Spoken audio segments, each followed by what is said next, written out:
An island located in the Virgin Islands, of the United States of America was sold in 1998 for $7.9 million to LSJ LLC. The island was located southeast of neighboring Great St. James, both off the southern coast of the larger St. Thomas Island and belonging to the subdistrict East End, St. Thomas. The 70 to 78-acre island was owned by American convicted child sex offender Jeffrey Epstein from 1998 until his 2019 death. During Epstein's ownership, the island acquired local nicknames such as, the Island of Sin, and, Pedophile Island. Little St. James became the place where he took young girls and sexually abused them, along with his ex-girlfriend, Ghislaine Maxwell. Epstein Island was notorious for being the place where Jeffrey and Ghislaine Maxwell would take girls as young as 11 years old and sexually abuse them, as recently as 2018. Along with young girls, he brought other well-known visitors and some pretty famous friends to Epstein Island.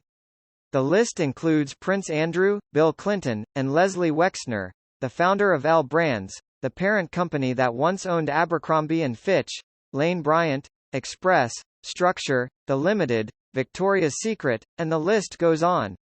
The island had a main house, 3 guest cottages, a caretaker's cottage, a private desalination system, a helipad, and a dock. According to attorneys for Epstein's alleged victims, Little St. James is where many of the crimes against minors were committed by Epstein and friends who traveled there with him.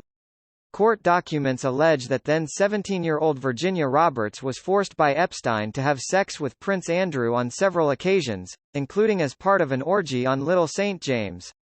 Buckingham Palace has denied this allegation. A lawyer for Epstein has described the allegations of orgies by Roberts as old and discredited. According to locals, Epstein continued to bring underage girls to the island in 2019, after he was registered as a sex offender. In August 2019, following Epstein's death, Epstein bought the home for $7.95 million back in 1998, and in March 2022, both Little St. James and Great St. James were put on the market as a package deal for $125 million. As of June 2022, they are now listed separately, going for $55 million each.